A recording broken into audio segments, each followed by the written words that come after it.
You are Locked On Giants POSTCAST, part of Locked On Sports San Francisco on the Locked On Podcast Network. Your team every day.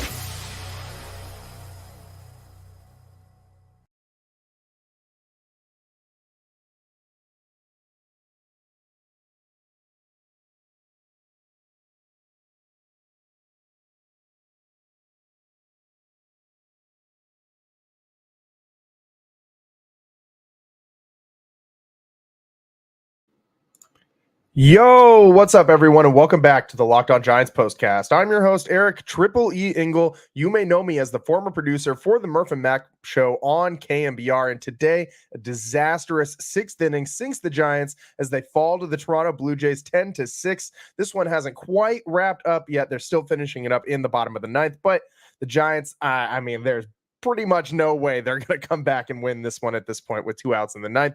Logan Webb was on cruise control until he gave up a 3-run bomb in the fifth, but the Giants were still in striking distance until that sixth inning when the Blue Jays smashed 7 hits and plated 6 runs.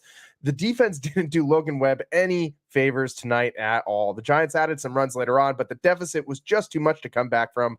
We'll break it all down, but first, I want to thank all of you for watching us on the Locked On Sports San Francisco YouTube channel. Please, if you have not subscribed already, hit that subscribe button right now. Thanks also for listening on the Locked On Giants podcast feed. However you get in the show, we appreciate you tuning in, and make sure to check out the Locked On Giants Daily Show for more in-depth coverage. Ben Kaspick does a great job. Today's episode is brought to you by Prize Picks, the easiest and most exciting way to play daily fantasy sports. Go to prizepicks.com/LockedOnMLB and use code all lowercase LockedOnMLB for a first deposit match up to $100. And just in this last 2 minutes since we started the show, this one has gone final. The Giants, in fact, fall to the Toronto Blue Jays. Final score 10-6. And the Giants they had this one, man. Logan Webb just ran into a couple really rough innings. I mean, he had everything going for him. He had everything working, and it just all fell apart in that fifth inning. Clement 2-strike, 3-run jack gives the Blue Jays a lead there in that fifth inning. It gave the Blue Jays a 3-2 lead. The pitch was not a bad one. It was down out of the strike zone, hung a little bit, but it was well out of the strike zone, well below it. And credit Clement, he went down there and golfed it out of here, and that was not a strike. So he beat Logan on that one with the 2 runners on. It made a big difference in this game. The Giants, they were ahead prior to that. They were 2-0 lead, put the Blue Jays up 1. Then in the bottom of the fifth, the Giants come back, score a run in that bottom of the fifth. Michael Conforto double to the gap with 2 strikes and 2 outs, scored Bailey from first, tied it up at 3-3. That was a great at bat by Conforto, gives him another multi-hit game. Dude is absolutely rolling right now. The offense isn't the problem. It definitely wasn't the problem today. You saw there in the bottom of the ninth, the Giants just added 2 more runs. They went back-to-back jacks with Pat Bailey and Matt Chapman. So this team can score some runs. They've been pretty consistent at the plate lately. The offense is a lot better right now than it has been at any point in time during the season, a lot more consistent. The issue is the pitching staff. This has been kind of the issue for a few weeks now. When the starters aren't able to go deep, the bullpen doesn't do a great job. Today, all that was kind of a moot point as Logan himself just gave up a bunch of runs, which is very unlike him, especially at home this season. He has been so good, although he has run into some home run issues. As we said, he gave up that home run in the fifth inning. It's been a little rough for him with the home runs lately for Logan. He allowed 3 home runs in June after only allowing 2 home runs in the first 2 months of the season. So he's starting to give up some long balls at a higher rate than he was earlier this year. He still is pretty solid at keeping the ball in the yard when you compare him to other pitchers throughout the league, but obviously, Logan Webb, we should say, our first show back. We were off yesterday. Went to the Blink-182 concert out at Chase Center. That was awesome, but missed that. I didn't miss it. I was literally sitting at that concert watching the Giants game on my phone. Shout out YouTube TV, just getting all my Giants action in. I saw a guy a couple rows in front of me watching the game too on his phone last night. That was pretty funny. And how about that walk-off win, man? That was great. It would have been nice that the Giants were able to piece another win together with that one today. Unable to do that though. But Logan Webb, man, today he had it all working. I thought this guy was going to go. I mean, I was thinking maybe complete game shutout the way that he had the first 4 innings. I think he didn't pass 40 pitches until like the 5th inning. Like, dude, he was just on fire tonight to start this one. You wouldn't know it by looking at his final slash line. Logan Webb finishes this game 5 innings pitched, 8 hits, 7 runs, 1 walk, 4 strikeouts, and of course the 1 home run. His ERA now, which was sub 3 for a little bit today, balloons up to 3.47. So he gains almost a half of a full point in ERA tonight on what was one of his worst outings of the season. I think this might be his worst home outing. I know he had a pretty bad one on the road earlier this year, but I think this is probably Logan Webb's worst outing at home of the 2024 season. It just wasn't working for him tonight, man.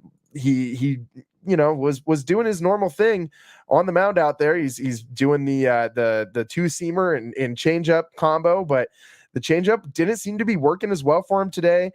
He only got 3 swings and misses on that changeup. The sweeper, he threw that a lot today, only got 1 swing and miss on that sweeper.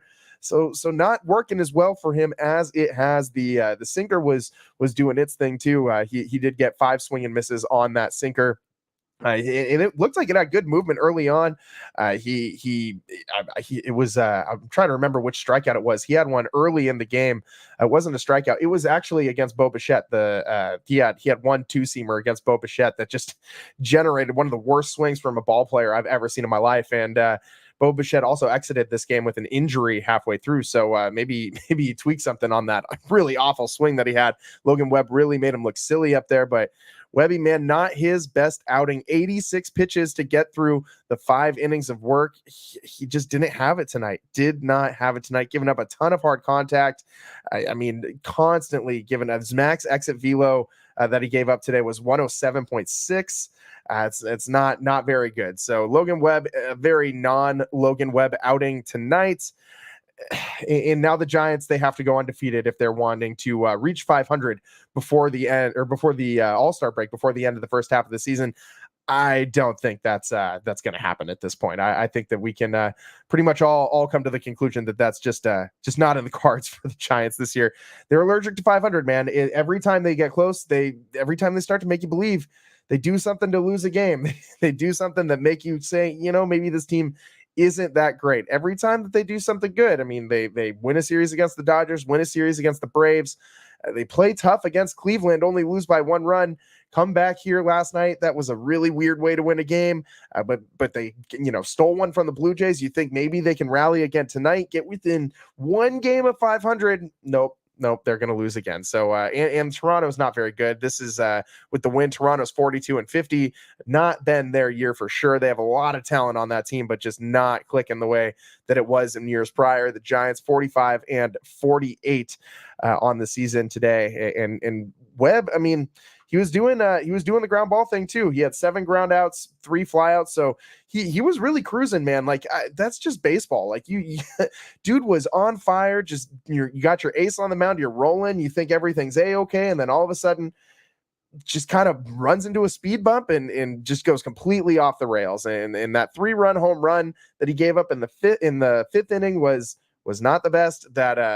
And then in the 6th inning, the wheels completely fell off. Sean Jelly came in after Logan Webb was chased. The Blue Jays had 6 consecutive hits in that inning, 7 in the inning as a whole. 5 of those came off Logan Webb. Then he was pulled. And then we got Sean Jelly in there, who gave up another couple hits.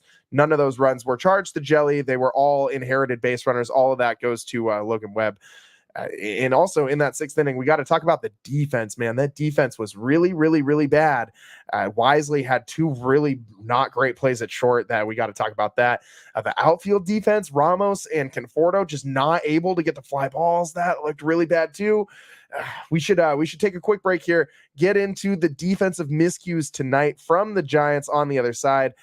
We should also mention Ramos. The Giants did battle back a little bit later on in this one. The offense never died, and that's the one thing that you can take away from this, is that the offense, I think, is here to stay. The home runs that they're able to hit, I think that's here to stay too. Ramos in the bottom of the 6th, we can now say officially National League All-Star Elliot Ramos scored Kurt Casale in the 6th inning with a single. They were still trailing 9-4 at the time. Blue Jays plated another run in the 8th to push it to 10-4. And then the two back-to-back jacks in the 9th, Bailey and Chapman, brought it to 10-6, but that was as close as the Giants got in this one late in it, as they ultimately fall 10-6. Dwayne Kuiper quipped, the Giants only needed to go back to back another 4 times, and then they would have in that 9th inning. So maybe it was closer than you'd think if only they had been able to hit 4 more home runs in the last inning. We should take a quick break here. On the other side, we're going to break down some of the Giants' defensive mistakes. Are you missing Nick Ahmed with this lineup? Stick with us. We'll be right back on the other side. I'm your host, Eric Triple E Engel. We'll be right back.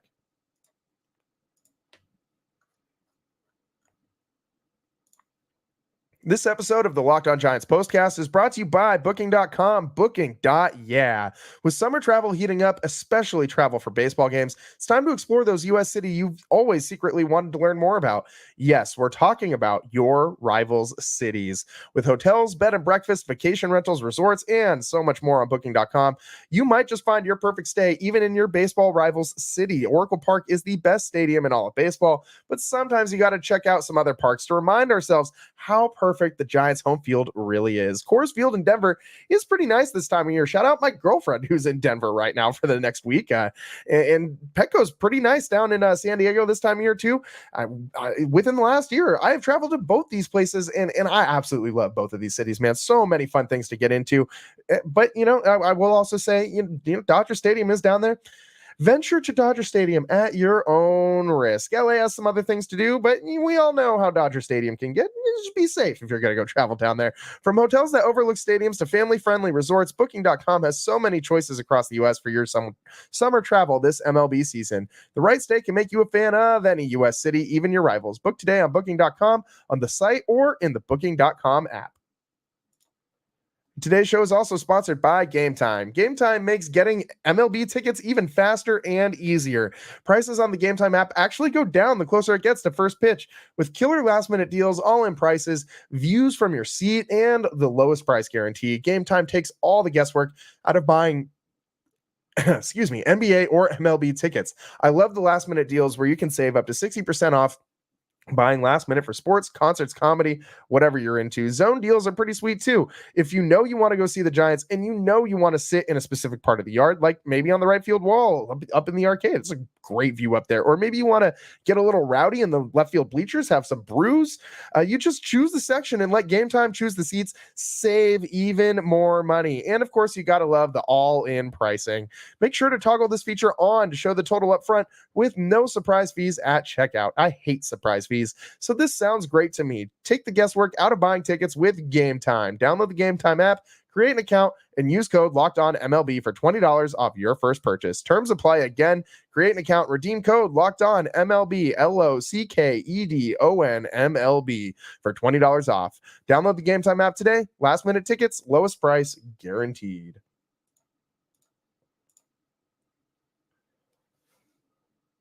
Welcome back to the Locked On Giants postcast. I'm your host, Eric Triple E Engel. Today, man, a lot of bad defense from the Giants in this 10-4 loss. If you look at the box score, you see one error there.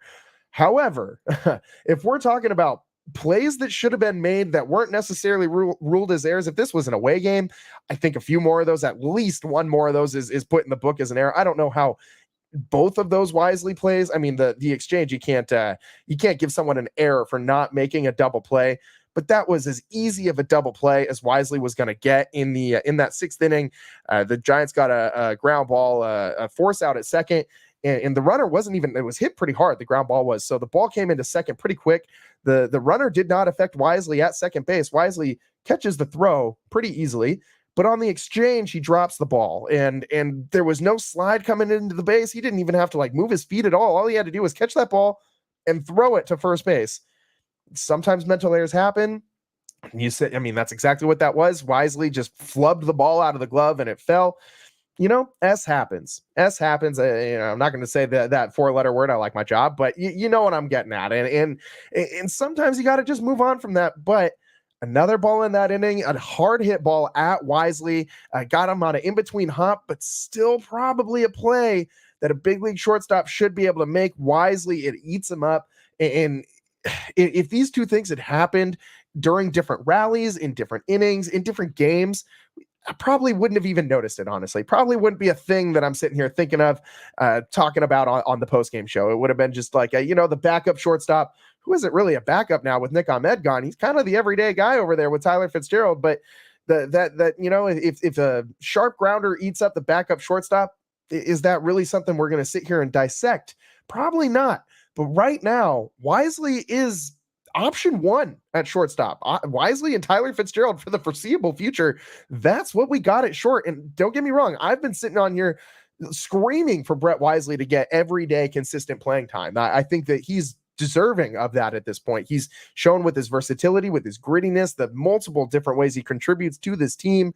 He's an everyday player, or should be. He's an ultimate utility guy. But it's tough when you have a guy, when you go from a guy like Nick Ahmed, a Gold Glove, one of the best defensive shortstops in the league. He was DFA'd a couple days ago.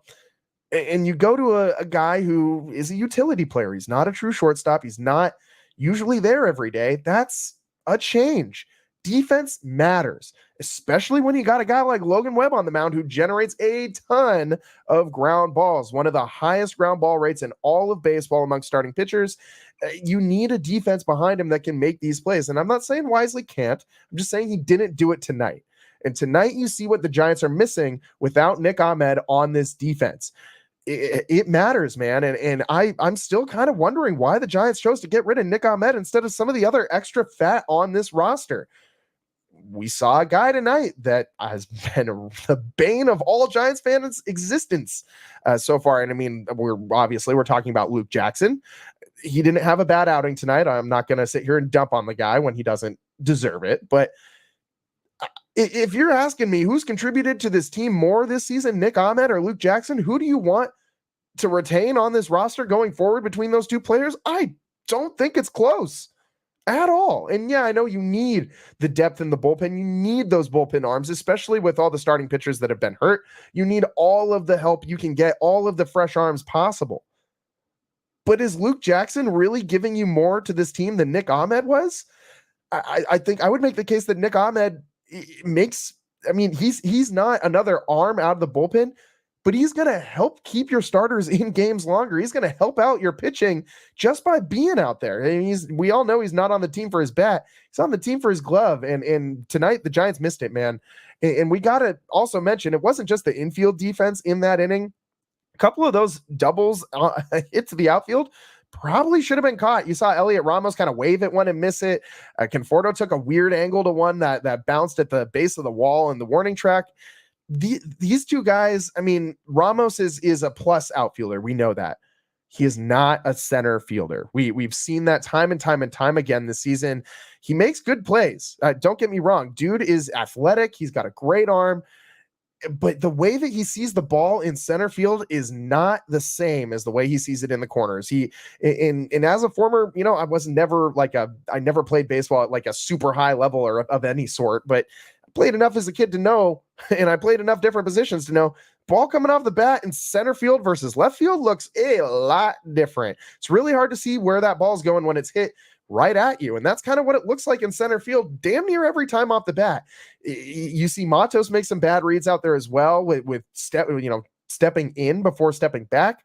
And to me, like dude, that's what I used to do when I was like 12 years old playing outfield in Little League. Like I'd see the ball off the bat instantly. My first step was in for whatever reason. That ball be over my head. I'm turning around and sprinting back towards the wall. And that's a lot of what I'm seeing from this Giants defense. This outfield defense is not taking very good routes. They're not seeing the ball off the bat very well. It's tough when you're giving away free outs like that. Like, I mean, you only have to make 27 outs in a game. There were, easily minimum two outs in that inning that the Giants should have been able to record between those. I think it was those four separate plays, the two balls into the outfield that had chances to be caught, and then those two balls hit to Wisely, the one ball hit to Wisely, and then the double play that Wisely flubbed at second as well. This was a disaster of an inning. It didn't need to get that bad for Logan Webb. It also looks a lot worse for Webb than it really was. All of these hits, came in a parade. Like the home run you can charge to Webb for sure. I mean, the fifth inning runs, that's all on Logan Webb. Those 3 runs, all on Logan Webb. But that next inning, a lot of those runs, like half that damage didn't need to happen. This could have been a lot closer of a game. And if it was, maybe that late Giants offensive rally spurs them. And maybe we're talking about another come from behind win as they had last night. Instead, we're talking about another Giants loss when they're finally getting back close to 500. And that's just what this team has done all season long, man. And that's the hallmark of an inconsistent team is a team that you don't know what you're going to get. You don't know what to expect from this Giants offense night to night. There's not a single part of this team that we've been able to point to for this whole season and say, at least the Giants are going to do blank really, really, really well. We know that they're going to do that, and let's build on that. We don't know. Maybe they're going to show up and hit. And that's been what's been happening lately. We can kind of more or less bank on the fact that the Giants are going to score about 3 runs. That's not something we've been able to expect the entire season, however, and that very well could change going forward. In fact, I expect it to at some point. I do not expect this entire lineup to stay this hot going forward. Usually, at least with the San Francisco Giants, I mean, we all know what those 3 World Series were built on: pitching. This season, we felt like that was going to be the thing the Giants could point to and say, at least every day we're going to have a starter that gives us a chance to win. Well, nope. We'll rethink that one. That's not at all how this season has unfolded, with the entire pitching staff except for Logan Webb and Jordan Hicks hitting the injury list at some point this season. It's been rough. And the bullpen has been a mixed bag from the beginning. I don't think any of us thought that was a sure thing. I mean, even the most sure thing in the bullpen, Camilo Doval, has had some hiccups this year as well. I mean, he had a disaster inning in that game against the Dodgers where the Giants just had a massive lead and he gave up a ton of runs. It just didn't look like Doval. It didn't look like himself. And it's been tough for the Giants to find any form of consistency, is the point that I'm making. And that's the telltale sign of a team who's going to finish the season probably at about 500. This is just who these guys are. Maybe they can mature a little bit in the second half of the season. They do look poised to make a run with all of these pitchers coming back. It's going to be tough. I mean, I wish I could have done the show last night. I mean, Blake Snell's outing was unreal. So many things to talk about. He did have a pretty interesting interview in today's game, though, with Krug and Kipe that lasted a long time. The Giants just didn't want to end that inning offensively. We'll talk about that a little bit on the other side, because I thought there was some interesting things, some meat on the bone there that we needed to dissect going forward. More to break down from this game as well on the other side. Stick with us on the Locked On Giants postcast. I'm your host, Eric Triple E Engel. We'll be right back.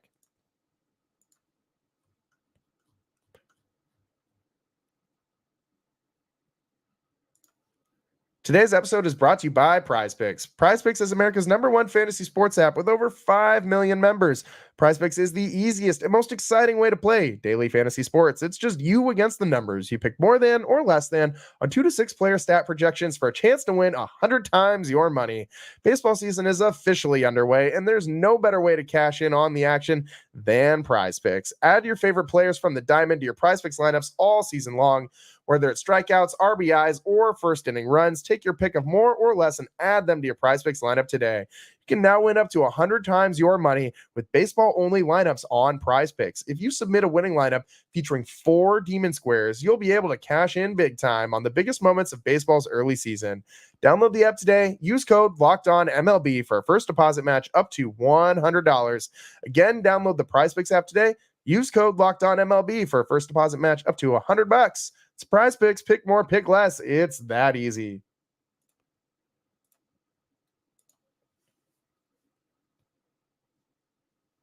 Welcome back to the Locked On Giants postcast. I'm your host, Eric Triple E Engel. Tonight, the Giants fall 10-6 to the Toronto Blue Jays. A hiccup for Logan Webb.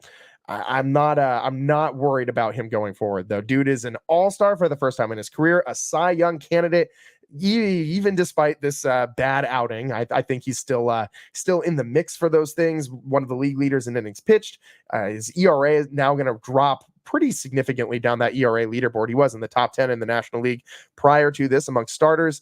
But tonight, another Giants pitcher, the guy who stole the show last night, Blake Snell, had a wide-ranging interview today with Kruk and Kuip during this game in the second inning, discussed how he's feeling, said he found his rhythm pretty well last night, said it was even better than he expected, said he was physically feeling a lot better than he has after a lot of other starts this year, said he's settling in and that it's very apparent, all these things very apparent with how he pitched last night.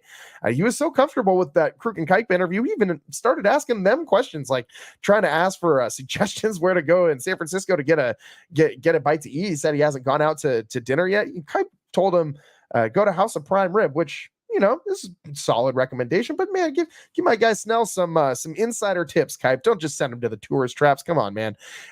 Snell said that he also gave some indication that he does really like being in the San Francisco area. He said that the Giants organization really clearly cares about their players and kind of indicated that he was going to stick around a little bit. So who knows? Maybe that's going to be a sign for him to stick with the Giants going forward, which I think would be a good thing for these Giants. If Blake Snell can build on what he started in his last outing in the second half, that would be a big win for them. And if he can carry that momentum into next season, come back as a Giant, of course, he's got that player option, but if he can carry that momentum and come, I mean, the way that he pitched this first half of the season, I don't think he's really going to get a better offer than money wise than coming back to the Giants next year. But I mean, he can change that with how he plays in the second half. But I think that it wouldn't be out of the question for Blake Snell to have a good second half and still come back to the Giants next year. That would be the best case scenario for the Giants. And he said Alex Cobb and Bob Melvin were both huge reasons for him to come here. Who knows what Alex Cobb is going to do past this year with the Giants, but Bob Melvin's here to stay. So hopefully that helps him stay. And I just thought it was a really interesting interview that Snell was able to talk so many things, discuss so many things so comfortably with Kruk and Kuip. He seemed very at home with the Giants in that dugout. It was nice. It was nice to see him out in front of a camera too, like not ducking any of the issues that he's had this year. I do think it's interesting that they finally give him an in-game interview the day after he finally has a good outing, his best outing as a Giant. So, you know, but for whatever it's worth, I just thought that was a interesting little moment from the game. It was kind of cool to just see the vibe of a Blake Snell, the very chill, laid back, fits in the San Francisco community for sure type of vibe from Blake Snell. So, but the Giants still ultimately lose 10-4 or 10-6, excuse me. Forgot they added those 2 runs in the ninth after we started the show, but yeah, I mean, a tough night for Webb, a good night for the offense, overall a decent night for the offense as a whole. It was just that weird hiccup inning. The defense had some miscues. I do think that is something they need to figure out going forward, because who's your shortstop right now? I mean, clearly Marco Luciano. If you're thinking Marco Luciano is going to come up, and that's like, you know, them getting rid of Ahmed is the indicator of that, I need you to come back to reality for a second. This kid's still in AAA, has not played shortstop for the Giants in a very long time at this point. He clearly showed all of us and everybody on the Giants that he's not a shortstop going forward. So that's not going to solve this problem. Brett Wisely, I think he's the guy. For now. I mean, I don't know what else you do. Maybe it's an indicator the Giants are going to make a move. A guy like Bo Bichette, who's already here in San Francisco with the Blue Jays right now on this road trip. I think that maybe that's an option. I mean, he's having a down season for sure for them, but a great player throughout his career. He has been. I mean, I wouldn't hate that move at all. But I mean, you have to wonder how what the Giants are going to do with this deadline, if they're going to shop around for a shortstop. That seems to be the one thing that they could really add. A shortstop with a bat would be a big plus for this team, but that's going to cost a lot to get. And I don't know that the Giants are willing to part with these pitching prospects. That's who it would be. That's who they'd be giving up. I don't know that they're willing to do that. If Keaton Wynn had a better first half, I think that maybe that discussion is a little bit different, but can't control that. Can't change the past. Can't make that unfold any differently than it already did. Who knows what the Giants do, but I think going forward, you need to figure out how you can keep this defense afloat with minimal talent at shortstop on the defensive side, honestly. And it's been rough in the outfield. It's been an adventure. You have to imagine that if Jung Hoo Lee was in that outfield, that this defense in the outfield would look immensely better as well. They're obvious. Both of these things are not going to be solved. These guys are not returning to play these positions this season. Jung-Hoo Lee out for the year with the shoulder, and Nick Ahmed DFA not returning at all. So the Giants need to find solutions for these two defensive holes that they have. And you can't be a team with defensive holes at center field and shortstop and expect to get far in the MLB postseason. That those are two of the three most important positions defensively on the entire team. It's like not having a left tackle in football. Like you need one of those. You need a guy who's going to stop the bleeding, and that's what the Giants need, and that's what they don't have right now defensively. So they lose tonight 10-6. The defense doesn't do Logan Webb any favors. He does also give up a ton of hard contact. The Giants fall, and they got to go undefeated between now and the All-Star break to climb over 500 if they want to hit that mark before the end of the first half of the season. It's we're already past the official halfway point if you're talking about numbers of games, but if they want to pass 500 before the break, got to win out between now and Sunday. Don't think that's going to happen. Logan Webb gets roughed up in his final start of the first half prior to the All-Star break, and we'll see what the Giants do in tomorrow's rubber match. They are very good in rubber matches this year. They did lose their last one to Cleveland, but I believe they're 8-3 in rubber matches this year so far. So the Giants should win tomorrow. I do expect them to win tomorrow. They're a better team than the Blue Jays, and they play really good in rubber matches. Just on those two things, I'm betting Giants. So get on that FanDuel, man, and throw in some Giants to cover, Giants money line, whatever you're feeling. I think it's a good bet tomorrow. It's a day game out at the Yard, a 12:45 start. Make sure you get out there and enjoy some day baseball, man. A rare Thursday day game. Usually they're Wednesday day games. So rare Thursday day game. And the Giants will wrap up the series against the Blue Jays before they start their final series prior to the All-Star break against the Twins to wrap it up. And we'll come to you live after all those games. Sorry we weren't able to do the show last night. I was really bummed because it was such a fun game. I feel like I could just roll into doing that right now, but we're up against it. We're already over time, as we always are on the show. So we'll wrap it up. Come back to you live tomorrow and bring you the post game from the final game of this Giants Blue Jays series. Thanks for tuning in. I'm your host, Eric Triple E Engel. We'll see you next time. Peace.